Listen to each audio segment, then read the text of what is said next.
नमस्कार, बहुत बहुत स्वागत आप सभी का एबीपी गंगा के इस मेगा न्यूज बुलेटिन सत्याग्रह में। आपके साथ मैं हूं राजेंद्र देव। नमस्कार, मैं हूं आपके साथ गुंजन। स्वागत है आपका सत्याग्रह में। आपको उत्तर प्रदेश की हर राजनीतिक हलचल और बड़ी खबर दिखाएंगे।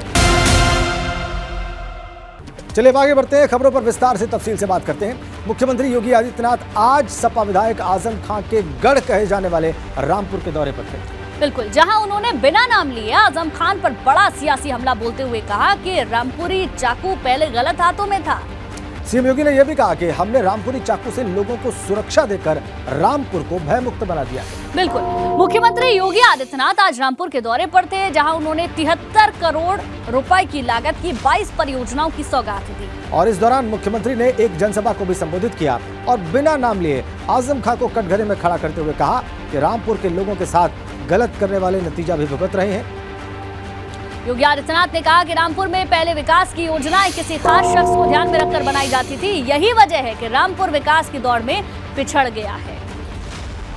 तो ये बड़ी बातें जो रामपुर में मुख्यमंत्री योगी आदित्यनाथ ने सार्वजनिक रूप से कही, वो हमने आपको दिखाई। रामपुर में उनके कार्यक्रम की बड़ी तस्वीरें इस वक्त हमने आपकी स्क्रीन पर रखी हैं और बिना नाम लिए आजम खां पर निशाना साधा मुख्यमंत्री ने। गलत लोगों के हाथों में रामपुरी चाकू पड़ा था, उन्होंने उसे शोषण का जरिया और व्यक्तिगत स्वार्थ का अड्डा बना दिया था। लेकिन जब यही रामपुरी चाकू सकारात्मक हाथों में पड़ा तो भारतीय जनता पार्टी की डबल इंजन की सरकार ने इस रामपुरी चाकू का उपयोग सामान्य नागरिकों को, व्यापारियों को सुरक्षा प्रदान करने के तहत किया और उस रामपुरी चाकू को निवेश के माध्यम का भी एक आधार बना दिया। जिन लोगों के एजेंडे में विकास और लोक कल्याण नहीं, उन लोगों ने अपने स्वार्थ के लिए रामपुर का दोहन किया, रामपुर का शोषण किया।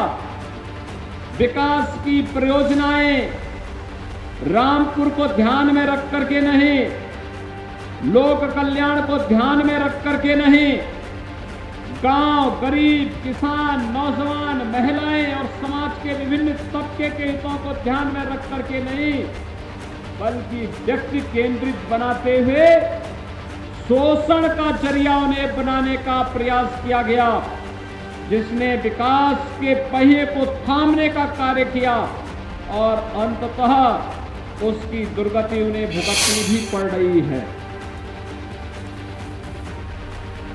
रामपुर में मुख्यमंत्री की बात आपने देखी। इधर यूपी के सहकारिता राज्य मंत्री जेपीएस राठौर ने कांग्रेस नेता राहुल गांधी और समाजवादी पार्टी के अध्यक्ष अखिलेश यादव पर तंज कसा।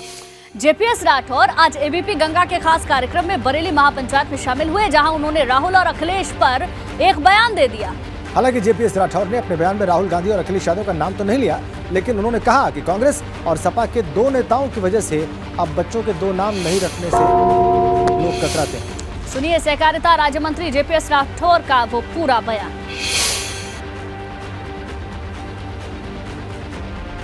आज देश और प्रदेश में इन लोगों ने इतनी अच्छी ख्याति अर्जित की है कि आज कांग्रेस एक नेता की वजह से देश में कोई अपने बच्चे का नाम पप्पू नहीं रखना चाहता है। उसी तरीके से कोई अपने बच्चे का नाम टीपू भी शायद नहीं रखना चाहता है प्रदेश में। हाँ, इस तरीके से स्थिति बनी है। और उत्तर प्रदेश विधानसभा चुनाव के दौरान ब्राह्मण वोटर्स को अपने पाले में लाने के लिए तमाम दलों ने भगवान परशुराम की मूर्ति लगाने का ऐलान किया था। बिल्कुल, सपा बसपा कांग्रेस सभी ने ब्राह्मणों को साधने के लिए परशुराम जी के नाम पर कई सारी घोषणाएं की थी। लेकिन अब यूपी सरकार के लोक निर्माण मंत्री जितिन प्रसाद ने इसे विपक्ष का सियासी स्टंट बताया। बिल्कुल, एबीपी गंगा से खास कार्यक्रम बरेली महापंचायत में जितिन प्रसाद ने कहा कि परशुराम आस्था का विषय है ना कि राजनीति का। जहाँ तक भगवान परशुराम जी का सवाल है, वो आस्था का विषय है जी, राजनीति में तो लाना नहीं चाहिए जी। मगर चुनाव से पहले कुछ सभी दल जो विपक्ष के थे, उन्होंने बड़ी बड़ी बातें कही।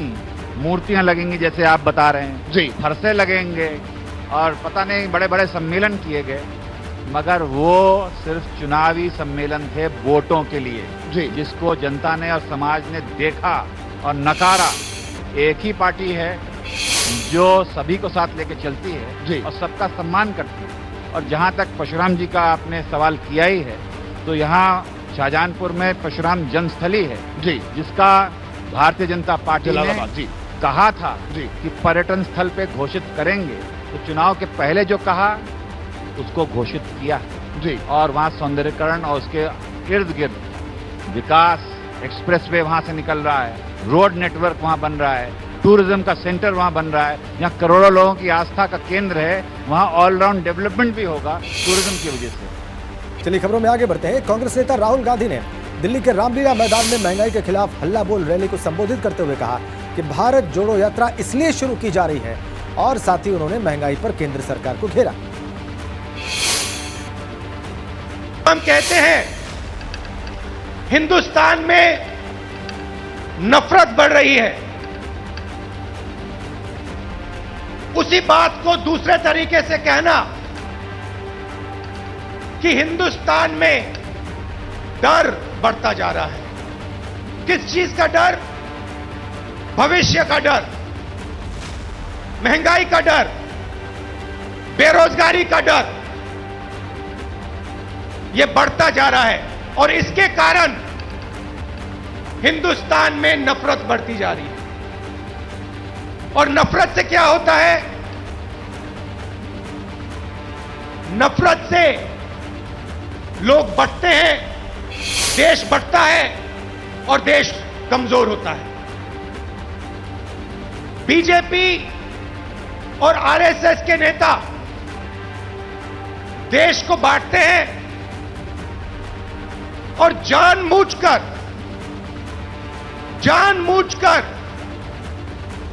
देश में भय पैदा करते हैं, लोगों को डराते हैं और नफरत पैदा करते हैं। लोकसभा चुनाव में मिशन 80 को पूरा करने के लिए भाजपा ने लोकसभा चुनाव 2019 में हारी 14 सीटों पर कब्जा जमाने के लिए ताकत झोंक दी है, जिसके तहत 14 सीटों पर प्रभारी के रूप में तैनात केंद्रीय मंत्री हर महीने इन क्षेत्रों का दौरा कर रहे हैं और जातीय समीकरण के हिसाब से समीकरण बैठाने में जुटे हैं।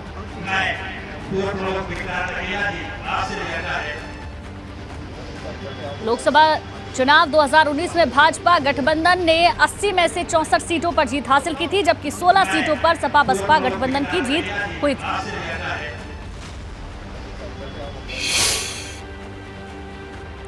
स्वाभाविक रूप से जो क्षेत्र आज भारतीय जनता पार्टी के पास नहीं है, वो आने वाले कल में भारतीय जनता पार्टी में विजय हासिल करे, ये हमारा लक्ष्य है और इस लक्ष्य की प्राप्ति के लिए हम काम कर रहे हैं।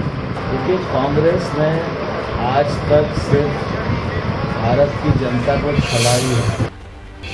अपराधियों को खत्म करने के बजाय अपराध को खत्म करना ज्यादा जरूरी होता है और इस सूत्र वाक्य को सच साबित करने के लिए सहारनपुर पुलिस ने जिले के तमाम छोटे बड़े अपराधियों को पुलिस लाइन आने का बुलावा भेज दिया। और पुलिस कप्तान के बुलावे पर करीब 2 दर्जन थानों के करीब 1000 अपराधी एक साथ हाजिर हो गए। इसके बाद सभी अपराधियों को पुलिस ने एक साथ जिंदगी में फिर कभी अपराध न करने की कसम दिला दी।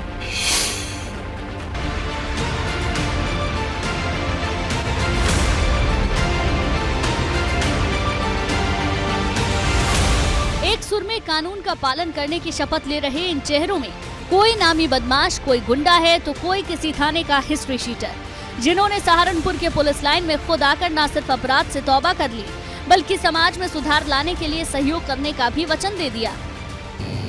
हम जोर से बोलें, अगर आप वाकई में सुधरना चाहते हैं तो कानून का पूर्ण रूप से पालन करेंगे और अपने अच्छे कार्य और व्यवहार से समाज में सुधार लाने में अपना योगदान देंगे। गोली की बजाय बोली के जरिए अपराध को खत्म करने की ये पहल की है सहारनपुर के एसएसपी विपिन टांडा ने, जिन्होंने जुर्म का रास्ता छुड़वाने के लिए अपराधियों को पुलिस लाइन में आने का बुलावा भेजा। तो 1-2 नहीं बल्कि 21 थानों के 900 बदमाश और हिस्ट्री शीटर पुलिस की भेजी गाड़ियों में सवार होकर खुद ब खुद पुलिस लाइन आ पहुंचे। तो बताने के लिए, अच्छी सिखाने के लिए, और बहुत अच्छी बात सिखा रहे हैं। बस ये वही है जी, भाई बुरे काम छोड़ दो, अच्छे काम पर लगो और अच्छे काम बताओ लोगों को, जाकर बच्चों को समझाओ। अफजाल की तरह गंगोह, मिर्जापुर, बेहट जनकपुरी, देवबंद, चिल्काना, सदर बाजार समेत कई थाना क्षेत्र के इन हिस्ट्री शीटरों और नामी अपराधियों में कई अब भी जुर्म की दुनिया में सक्रिय हैं, तो कई ने जुर्म से बहुत पहले तौबा कर लिया। फिर थानों में उनके नाम की हिस्ट्री शीटर होने की वजह से हमेशा पुलिस के रडार पर रहते हैं। लेकिन अब डीआईजी और एसएसपी की तरफ से एक और बड़ा आश्वासन मिला। बहुत अच्छी सीख मिली, एसएसपी साहब ने बहुत बढ़िया बात की, आश्वासन दिया, अगर पुलिस या दरोगा कोई भी आपको तंग करता है तो हमें तुरंत फ़ोन करो। और आज हमें अपराध से तौबा कर लिया एसएसपी की बात देखकर। अपराधियों का हृदय परिवर्तन करने के लिए बुलाई गई इस बैठक में पुलिस की तरफ से अपराधियों का मन बदलने के लिए मनोवैज्ञानिक रुचि भारद्वाज और पद्मश्री भारत भूषण जी को भी आमंत्रित किया गया था। देखिए, संदेश बहुत स्पष्ट है कि जो समाज के भटके हुए लोग हैं, जो जिनका पास्ट में हिस्ट्री शीट है और जो हिस्ट्री जिनकी अपराध की हिस्ट्री है, उन्हें समाज से जोड़ने का काम किया जाएगा। सहारनपुर पुलिस ने अब उन अपराधियों की हिस्ट्री शीट बंद करना शुरू कर दिया है जिनकी कई सालों पहले मौत हो चुकी है या जिन्होंने पिछले 5 सालों में कोई गुनाह नहीं किया है, ताकि अपनी करतूतों से कानून के शिकंजे में फंसकर समाज से कटे रहे ये अपराधी अब नौजवानों को जुर्म से दूर रहने का सबक दे सके। सहारनपुर से bureau report, ABP Ganga. ABP Ganga ने कल बलिया के सामुदायिक स्वास्थ्य केंद्र में डॉक्टर न होने और स्वीपर के इलाज करने की खबर दिखाई। उस खबर का असर हुआ है। बलिया के बांसडीह के विधायक केतकी सिंह ने अस्पताल में हुई लापरवाही पर एक्शन के निर्देश दे दिए हैं। क्या बताइए, अस्पताल कोई दारू का ठेका है? और पी की इमरजेंसी में वही तो इलाज करते होंगे, अगर वो इमरजेंसी के डॉक्टर हैं तो। आज मैंने मना भी किया उनको, जैसे न्यूज़ मिला हमने उनका मना भी किया कि ये सब आप अपने पर्सनल लाइफ में अपने रूम पे करिए, अस्पताल में नहीं करिए। नहीं, डॉक्टर टिकट तो रहेगा तो इलाज कौन करेगा? फटकार लगाने वाली ये महिला बलिया के बांसडीह से विधायक केतकी सिंह है। किसी भी एक दिन मैं आके पूरा ऊपर से नीचे तक जांच करूंगी, देखूंगी, और अगर इनमें से कुछ भी मुझे सही निकलता उसके बाद दिखा तो उसके पूरे जवाब देगी आपको। और जिसे भरी सभा में केतकी सिंह डांट लगा रही हैं, वो सामुदायिक स्वास्थ्य केंद्र बांसडीह के ऑफिसर इंचार्ज हैं। बार बार स्वास्थ्य पे काम करने का आप उनसे आग्रह किया जा रहा है, इस तरह होगा अगर तो कैसे चलेगा? क्यों नहीं था हमारे पास कोई डॉक्टर? मैं आपसे जो आप एनवाइस लिए, मुझे आपसे जवाब चाहिए, आप मुझे जवाब दें, क्यों नहीं करो? केतकी सिंह यही नहीं रुकी। बैठक के तुरंत बाद इन्होंने स्वास्थ्य केंद्र को आगे से पीछे देखना शुरू किया। उनकी नाराजगी और बढ़ गई। करते तो इन्फेक्शन से बढ़ जाएगा। इतने बड़े बड़े मच्छर उड़ रहे हैं, घुस रहे हैं, आ रहे हैं, जा रहे हैं, वो तो वो बीमारी से मरे ना मरे, वो यहाँ की इन्फेक्शन से मर जाएगा, तो व्यवस्था से मर जाएगा। ये ऐसे किसका इलाज होता है? कौन ऐसे इलाज करवाता है, बताइए। दरअसल कल एबीपी गंगा ने खबर दिखाई थी कि बलिया में ऑटो दुर्घटना के बाद गंभीर रूप से घायलों के इलाज के लिए सामुदायिक स्वास्थ्य केंद्र बांसडीह, वहाँ इलाज करने के लिए एक भी डॉक्टर मौजूद नहीं था। डॉक्टर के अनुपस्थित रहने पर रिटायर्ड स्वीपर ने ही अस्पताल में जमीन पर लिटाकर प्राथमिक उपचार दिया था। सरकारी अस्पतालों में घायलों के इलाज में बड़ी लापरवाही की जानकारी मिलने के बाद सीएमओ के साथ भाजपा के विधायक केतकी सिंह अस्पताल पहुंची और अस्पताल प्रभारी पर भड़क गई। हमारा स्वास्थ्य के साथ 0 टॉलरेंस पॉलिसी चल रहा है, स्वास्थ्य के साथ कोई खिलवाड़ नहीं और कोई नहीं कर सकता। तो आज उसमें हम लोग आए हैं। जिन डॉक्टर्स की ड्यूटी थी वो अपने अगर ड्यूटी पे नहीं थे उस समय, तो उनके ऊपर कार्रवाई तो निश्चित होगी। ये मैंने यहाँ पे हमारे सीएमओ साहब हैं, मैंने इनसे कहा है कि इस तरह के डॉक्टर्स के साथ कोई छूट नहीं। बलिया के सीएमओ ने भी जमीन पर स्वीपर के इलाज करने को गलत बताया और उचित कार्रवाई के आश्वासन दिए हैं। निश्चित रूप से जिन लोगों ने काम नहीं किया उनके खिलाफ कार्रवाई होगी, स्थानांतरण किया जा सकता है, उनका वेतन रोका जा सकता है, उनको जो है इंक्रीमेंट रोका जा सकता है, उनके खिलाफ ऊपर उच्च अधिकारियों को सूचित भी किया जा सकता है। विधायक केतकी सिंह के निरीक्षण और सीएमओ के भरोसे के बाद कार्रवाई का आश्वासन जरूर मिल गया है, लेकिन सवाल उन डॉक्टर्स पर भी है जो मरीजों को दरकिनार कर मोटी तनख्वाह उठा रहे हैं। वो ड्यूटी क्यों नहीं कर रहे? Bureau report, ABP Ganga. UP के मैनपुरी में गणेश चतुर्थी के कार्यक्रम में भगवान हनुमान स्वरूप लेकर उनका अभिनय कर रहा कलाकार अचानक स्टेज पर अचेत होकर गिर पड़ा। स्टेज के आसपास के लोगों को ये उसके अभिनय का ही हिस्सा लगा। जब तक आयोजक उसके पास पहुंचे बहुत देर हो चुकी।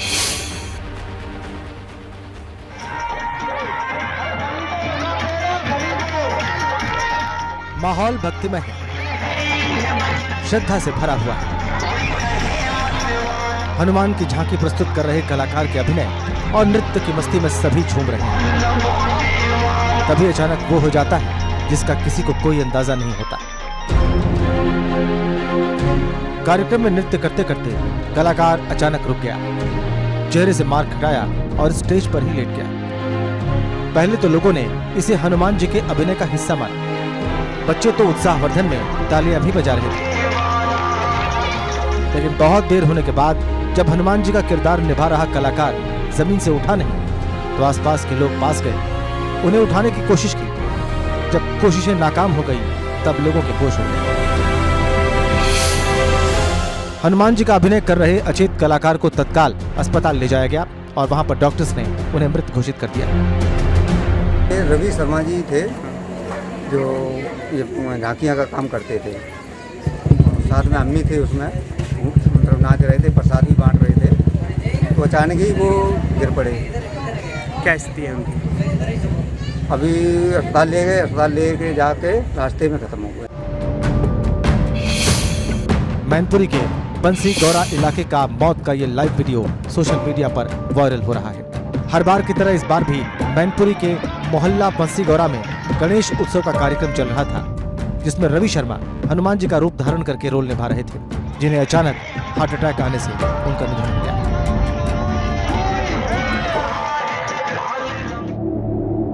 मौत कब, कैसे और किस रूप में चली आती है किसी को पता नहीं होता। मैनपुरी में गणेश चतुर्थी के कार्यक्रम में सनसनी फैल गई और महफिल मातम में बदल गई। Bureau report, ABP Ganga. आगे बढ़ते हैं। वाराणसी में लापरवाही की वजह से एक अस्पताल को सील कर दिया गया है। एबीपी गंगा ने कल ही ये खबर दिखाई थी कि जिले में जितने फर्जी अस्पताल हैं उस पर कार्रवाई हुई।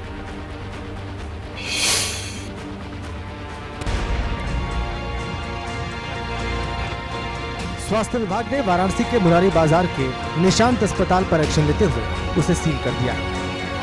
अस्पताल पर आरोप था कि प्रसव के दौरान इस अस्पताल में महिला की मौत हो गई, जिसका खुद सीएमओ ने संज्ञान लिया और सामुदायिक स्वास्थ्य केंद्र के अधीक्षक डॉक्टर आरबी यादव के नेतृत्व में अस्पताल को सील कर दिया। सीएमओ साहब के द्वारा संज्ञान लिया गया और मुझे आदेशित किया गया कि यहाँ पर चेक करने पर न कोई चिकित्सक यहाँ पे मिला है और स्टाफ भी हैं, तो कुछ भी अस्पष्ट बताने से ये लोग सही नहीं बता पा रहे हैं। और ऐसी स्थिति में हमने अभी SHO सर्वेपुर को सील कर दिया है और इस अस्पताल को सील कर रहे हैं। वाराणसी के मुरारी बाजार के निशांत अस्पताल में कार्रवाई के समय न तो कोई डॉक्टर मिला और न ही कोई स्टाफ। एबीपी गंगा ने कल ही अपने दर्शकों को वाराणसी में चल रहे फर्जी अस्पतालों के बारे में बताया था। संवाददाता नीतीश पांडे ने उन अस्पतालों की लिस्ट भी दिखाई थी जिन पर प्रशासन कार्रवाई करने वाला है। स्वास्थ्य विभाग अब इन्हीं अस्पतालों पर एक एक करके कार्रवाई कर रहा है। प्रशासन फर्जी अस्पतालों पर कार्रवाई कर रहा है, अस्पतालों पर नकेल कसी जा रही है, लेकिन सवाल है इन मरीजों का क्या होगा जो फर्जी अस्पतालों में इलाज कराने आए हैं। इलाज के लिए भरे गए पैसे क्या इन्हें वापस मिलेंगे? Bureau report, ABP Ganga.